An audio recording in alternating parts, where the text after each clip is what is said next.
முதல்ல கிரிவலம் போனது யார் தெரியுமா? சிவன் பார்வதிக்கு தன்னுடைய உடம்புல பாதியை கொடுத்து அர்த்தநாரீஸ்வரரான தலம் எது தெரியுமா? வாங்க தெரிஞ்சுக்கலாம்.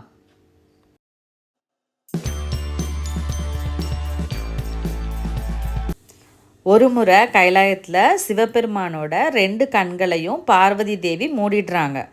அதனால் உலகமே இருண்டு இருக்கிற உயிரினங்கள் எல்லாமே துன்பப்பட்டுச்சு.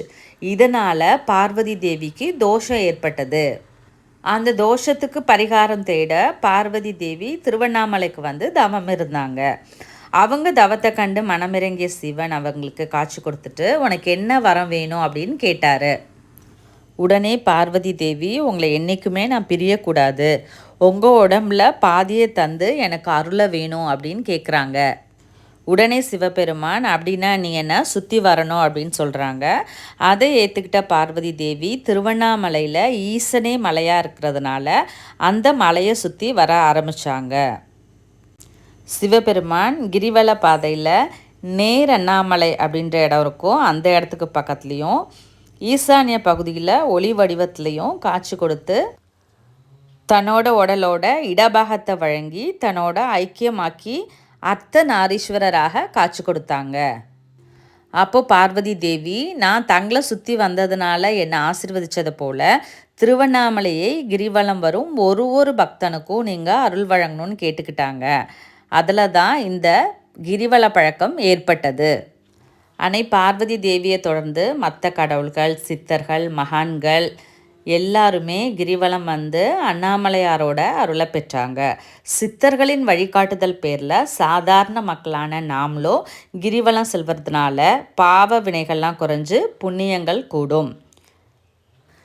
திருக்கார்த்திகை தீபத்துலேருந்து 3 நாளைக்கு அண்ணாமலையாரும் கிரிவலம் செல்றதா சொல்கிறாங்க. சரி, நாமளும் இந்த தடவை கிரிவலம் போகலாம் அப்படின்னு சொல்லிட்டு பிளான் பண்ணோம். கிரிவல பாதை மொத்தம் 14 கிலோமீட்டர். நான் ஃபஸ்ட் டைம்ன்றதுனால நாங்கள் கொஞ்சம் மெதுவாக தான் நடந்தோம். ஒரு 4 மணி நேரத்தில் முடிச்சிட்டோம்.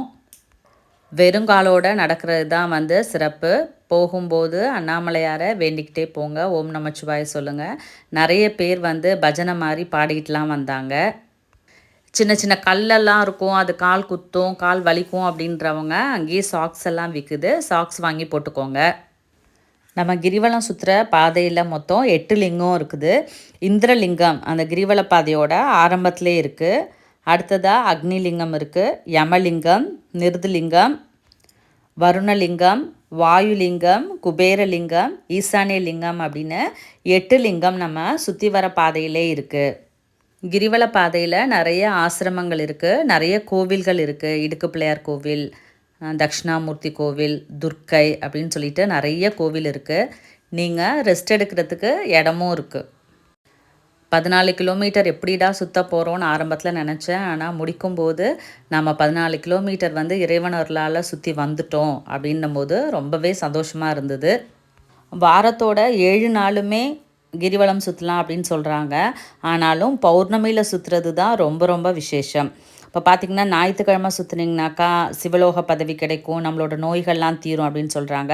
திங்கக்கிழமை பாவக்கணக்கு குறைஞ்சு புண்ணியம் கிடைக்கும், செவ்வாய்க்கிழமை வந்து கடன் தீரும், தீவினைகள்லாம் போகும், புதன்கிழமை கலைகளில் நல்ல தேர்ச்சி கிடைக்கும், வியாழக்கிழமை குருவோட அருள் கிடைக்கும், வெள்ளிக்கிழமை அதிகமாக செல்வம் சேரும், சனிக்கிழமை கிரிவலம் போனால் பிறவி பிணி போகும், நவகிரக தோஷங்கள்லேருந்து நிவர்த்தி கிடைக்கும்னு சொல்கிறாங்க. ஆனாலும் மிக சிறப்பு நீங்கள் வந்து பௌர்ணமியில் கிரிவலம் போகிறது தான். இந்த பௌர்ணமி கிரிவலம் அனைத்து நலன்களையும் தரக்கூடியது அப்படின்னு சொல்கிறாங்க. நம்ம எதை நினச்சிட்டு போகிறோமோ அதை நிறைவேறி எல்லாமே நமக்கு கிடைக்கும். எந்தெந்த ராசிக்காரவங்க எந்த லிங்கத்தை கும்பிடணும்? இப்போ மேஷம் வந்து நிருதிலிங்கம், ரிஷபம் இந்திரலிங்கம், மிதுனம் வந்து ஈசானலிங்கம், கடகம் வாயுலிங்கம், சிம்மம் அக்னிலிங்கம், கன்னி ஈசானலிங்கம், துலாம் இந்திரலிங்கம், விருச்சிகம் யமலிங்கம், தனுசு குபேரலிங்கம், மகரம் வருணலிங்கம், கும்பம் வருணலிங்கம், மீனம் குபேரலிங்கம். கிரிவலம் போகிறது விடிய காலையில் போங்க, எப்படியும் ஒரு 3 மணி நேரத்துலேருந்து 4 மணி நேரம் ஆகும். இல்லை அப்படின்னாக்கா ஈவினிங்கில் போங்க. இடையில அந்த மத்தியான நேரம்லாம் ரொம்ப வெயிலாக இருக்கிறதுனால நிறைய பேர் டயர்டாகிடுவீங்க. நாம் வாழ்நாளில் ஒரு முறையாவது கிரிவலம் போகணும் அப்படின்னு சொல்லிட்டு பெரியவங்க சொல்கிறாங்க. வாய்ப்பு இருக்கிறவங்க மாதம் பௌர்ணமி அன்னைக்கு கிரிவலம் போயிட்டு வரலாம். அந்த கோவில் சுற்றும்போது பார்த்திங்கன்னா நிறைய பேர் சொல்கிறாங்க, நாங்கள் 18 வருஷமாக வரோம், 20 வருஷமாக வரோம், நாங்கள் வேண்டியது எல்லாத்தையுமே இந்த அருணாச்சலேஸ்வரர் எங்களுக்கு தராங்க அப்படின்னு சொல்லிட்டு. நம்ம என்ன வேண்டுதல் வச்சுட்டு கிரிவலம் போயிட்டு வந்தாலும் உடனடியாக எல்லா பிரச்சனைகளையும் தீர்க்கிற சக்தி வந்து கிரிவலத்துக்கு இருக்குது அப்படின்னு சொல்லிட்டு சொல்கிறாங்க. நம்ம கிரிவலம் சுற்றும்போது நம்ம கூடவே கோடானு கோடி தேவர்களும் முனிவர்களும் சித்தர்களும் சுற்றுறாங்க அப்படின்றது ஐதீகம். அந்த நேரத்தில் நம்ம என்ன வேண்டுதல் வச்சாலும் நிறைவேறும் அப்படின்றது காலம் காலமாக நம்ம முன்னோர்கள் பின்பற்றிட்டு வர்றது. மீண்டும் வேறொரு பதிவில் சந்திக்கிறேன். நன்றி. ஓம் நம சிவாய.